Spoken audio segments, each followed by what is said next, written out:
The sun is coming up and the cars are rolling in for Caffeine and Octane, the largest monthly car show in America. Fill up on some coffee, top off the octane, and head on down. I know everybody loves all the brand new cars at Caffeine Exotics. 920 foot-pounds of torque. Ooh, baby. V12 Rumble.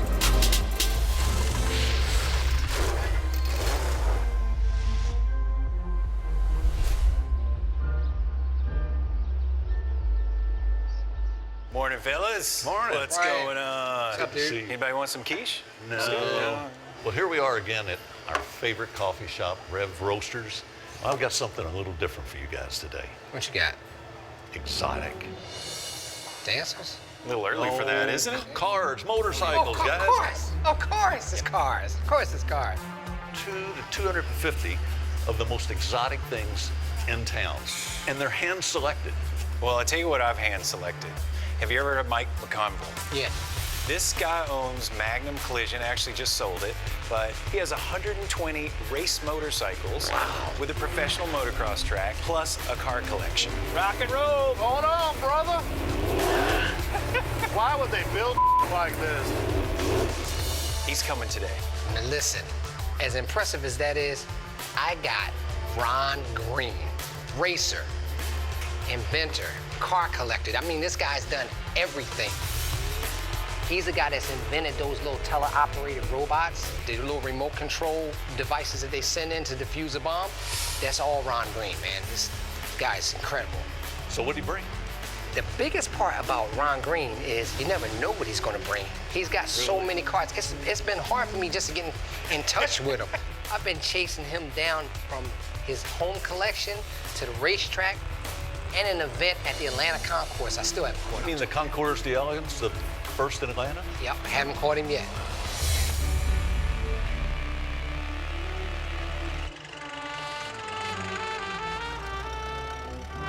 This event's Atlanta's first Concours d'Elegance. And there's some magnificent cars here that people have spent, it's not just the money, but tons of time in getting to the condition that you see them in today, like they rolled off the showroom floor.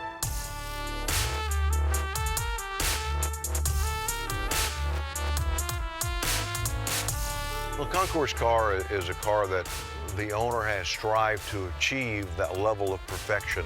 The average person would not see a great deal of difference between a really, really nice show car and a Concours car. But the judges certainly notice when they're scoring the car. One of the cars we brought today was a 1911 Hotchkiss. It was made by two Americans that moved to France, so it's technically a French-made car. This was sort of the Lamborghini of its day. When most cars had 15 horsepower, this car had 55 horsepower. And the car will do probably 75, 80 miles an hour today. It just takes about 3 blocks to stop the car from going at that speed. One of the things that makes this car really unique is the fact that it has the winter body that replaces all of this in the back. The chauffeurs would sit in here, and then back here is where the passengers would sit, and you have 2 jump seats that pull down. And the hose over there is your communication. So you'd actually talk into the hose, and it would come out from the brass megaphone. If you had somebody that wanted the Lamborghini of the era, but also wanted to be able to take the wife and kids out, I think this would be very important back here. I'm not typically a show car exhibitor. I'm more comfortable on the racetrack, I think, than I am here. I'm looking forward to getting out with Ricky and enjoying the track.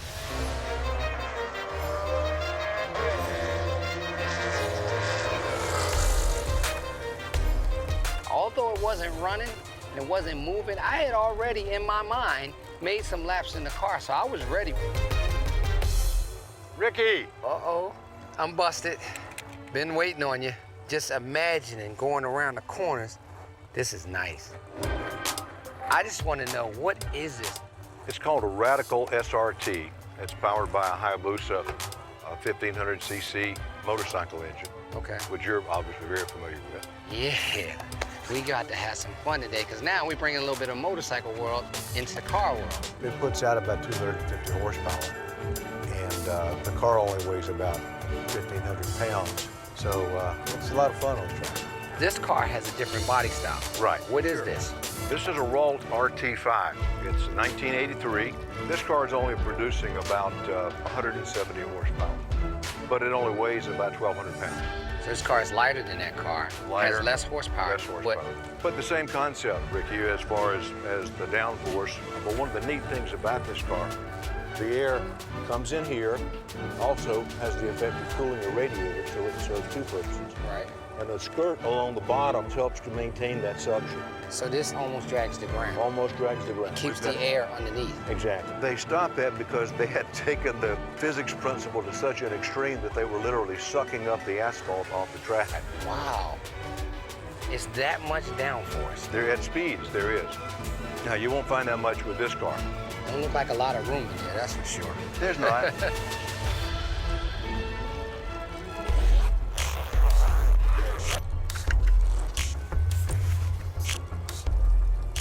We wanted to bring that car for Ricky, A, because of its motorcycle power. But it's a two-passenger car, and it gives you a chance to sort of take someone around a new track. Of course, this is a new track for Ricky. Here we go. I'm not used to being in the passenger seat, but this is not my profession, and you have to listen, learn, and apply. Turn into the apex here. Tap your brakes. I think you'll be a very quick steady. He didn't get to where he is in the racing world without being able to catch on quickly.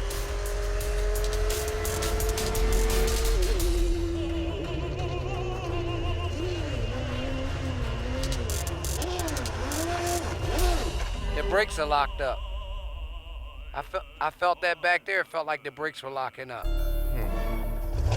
We brought these two cars from the collection. They haven't been run in a couple of years. It's not shifting down to first. It's stopping again. It did it again. The brakes were grabbing and locking up, and it's just not a safe scenario. So we opted to put him in the single-seater. In the open wheel car, it's quite different because you can see everything. You see every bit of steering input that you put into the car. As I'm driving, it's just running through my head what he told me to do, how he told me to approach the apexes, to watch my markers, where to brake in. That's important. You get out here and you don't brake in the right spot, you're off the track.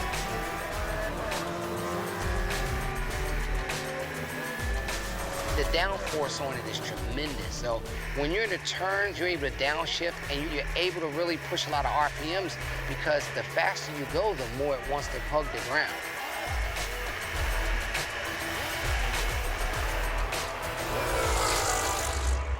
The open wheel car, yo, I love that. I was concerned with my elbows not being able to turn. I had this much turning radius. You assured me that that wouldn't be an issue, and when I got there, you were right. It wasn't an issue. I could take any line I wanted with the open wheel car, so I like that. So thanks a lot, Ron. If this is any indication of what you have in the Ron Green collection, I can't wait to see what you bring to Caffeine and Octane. Well, I think we'll have a nice surprise for you and for the people that attend. Well, I'll see you there. All right. All right. Woo! Man, look at this place. A lot of cars I've got are fast. This one scares me. Hold on, brother.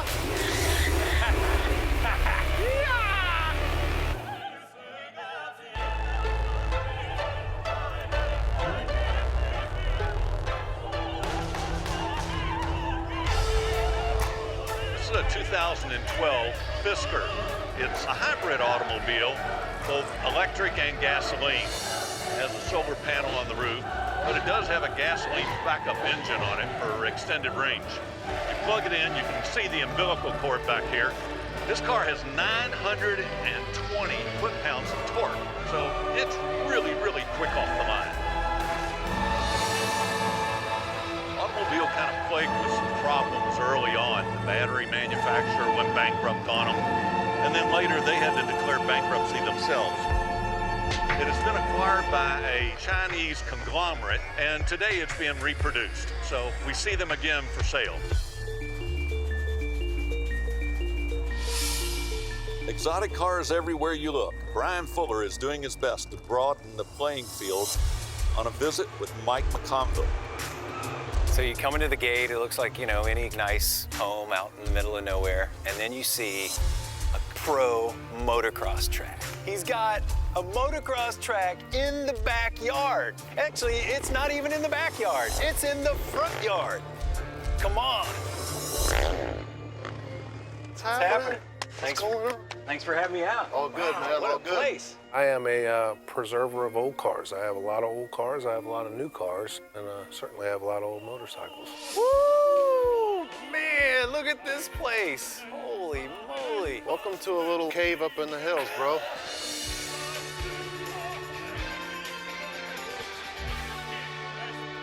Could you tell me a little bit about your history? And I owned a little bitty collision center called Magnum here in Atlanta for 34 years. Wow. And I just recently sold it to a good guy who's going to move it forward.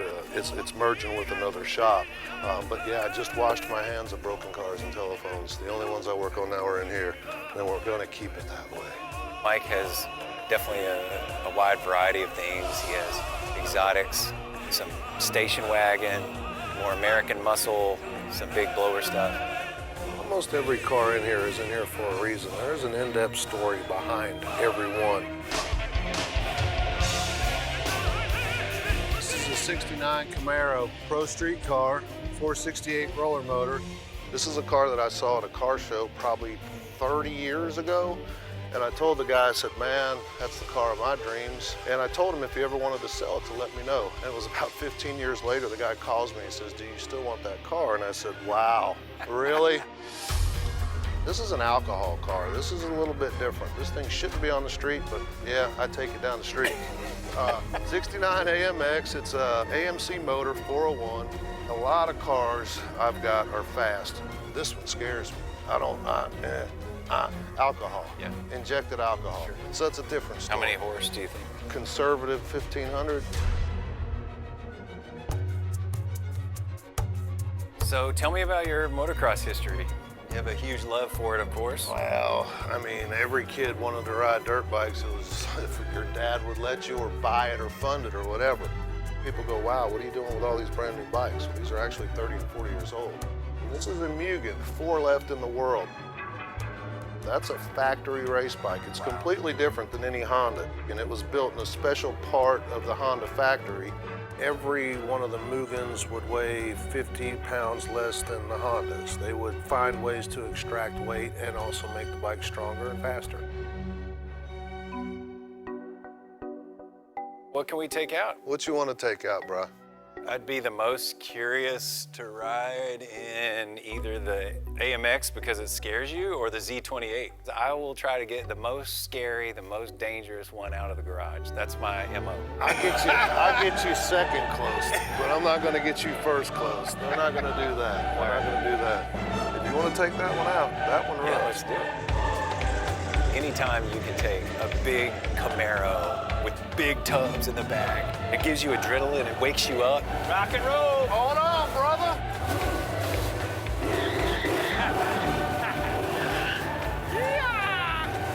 Why would they build like this? We like to be out of control.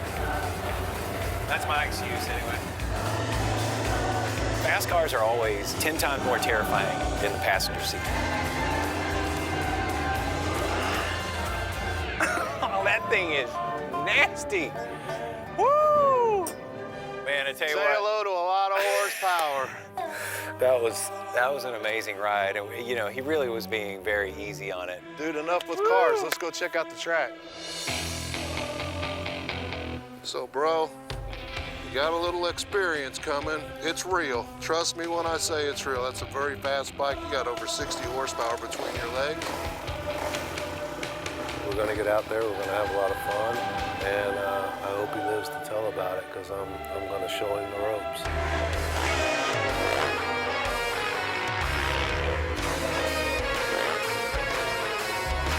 That's actually the first time I've been on a really fast motocross bike on a real motocross track, and it's terrifying.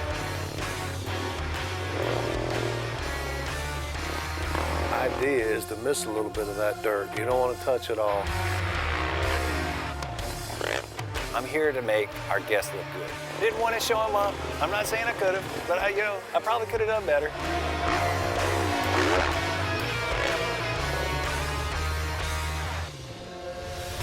Hey, Ricky. It's too bad everybody's gonna be looking at us when we pull up, not you. This is an Aston Martin V12 Rumble.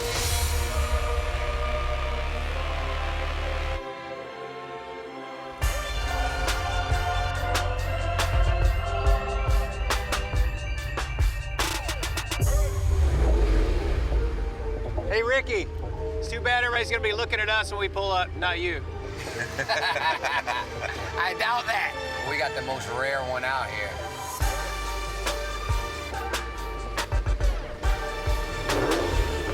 That'll do it every time.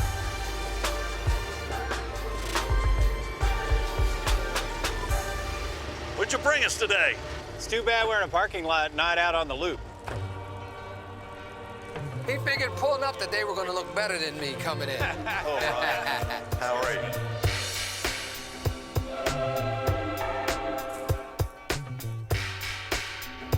We got a 1992 XJ220, one of the rarest cars ever built.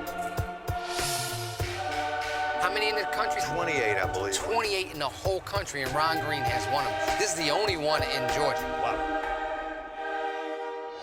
Now, I know Mike has a number of cars. Why did you pick this one today? Well, it's a fun car. It's, I think that's one of the first years they made a Diablo. She's a golden oldie.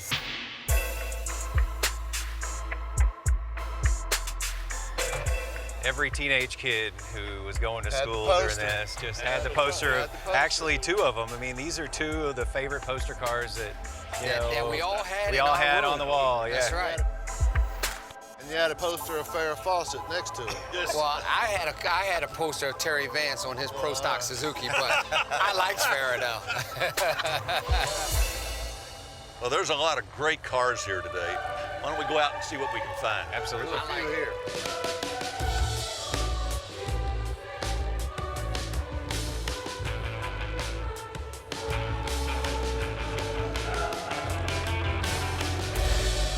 Is this your car? Yeah, it is. Man, this is an Aston Martin? It is, yeah. Wow. I'm a family man, so I like the fact that it's a sports car sedan with 4 doors. Yeah.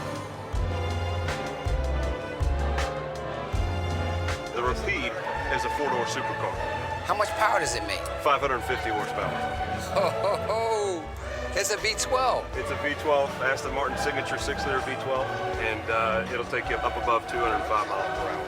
205 miles an hour. Yo, this excites me. There's nothing like having a fast car that's big. You can take the family out to dinner and everything. There you go. There you go. Listen to that. V12 Rumble. This is a De Tomaso Pantera. A little bit of love for the old cars, too. Yeah, yeah. Woo-hoo-hoo, BMW is crazy.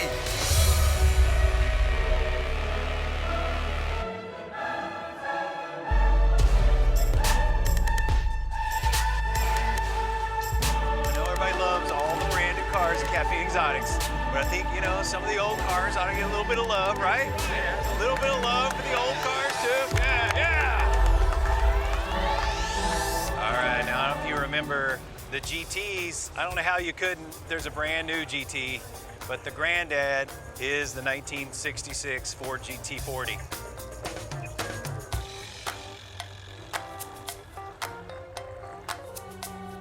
And the reason they called it the GT40 is it was sub 40 inches tall. Look at that, right up to the belly. Now this was American performance at its best in the 60s. And if you look in the back, it's got a Ford stroked motor, putting out about 420 horsepower, only weighs 2,500 pounds. It will get you down the road. Mid-engine, I love this screen color, it's really beautiful.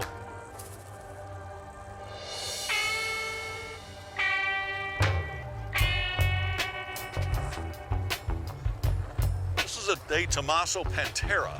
These cars were built for about 20 years, from the early 70s through the very early 90s. One of the neat things about it, it's an Italian car. It has an American engine in it. It has a Ford engine in it. It started out with a 302, then we had the 351 Cleveland, also the 351 Windsors in them. Limited production, only about 7,000 of these produced. Nice lines on them. The design goes back to the early 70s where you had the wedge shape. Everything in the early 70s was a wedge. BMW Alley, love it. M3s, i8s, ooh, baby. Look at this one. i8 wrapped, nice touch. I like the blue. It's a bi-turbo i3 engine in the back and electric motor in the front. So you run them both at the same time. You get the instant torque, about 420 pounds of torque. Can I see the inside? Yeah. Oh, gold wing doors. BMW is crazy. So let me ask you a question. You said how much torque it makes. How much horsepower? It's about 380. This thing gotta be a beast. It's got the carbon fiber shell all the way around. The body is carbon fiber? The body is carbon fiber. So how much does the car weigh? 3,000 pounds. It's light. That's very light. That's lighter than a Corvette. What's retail on a BMW i8? About 150. Oh yeah, we can do that. Yeah, no problem. You know, it's in the left pocket. Just another day.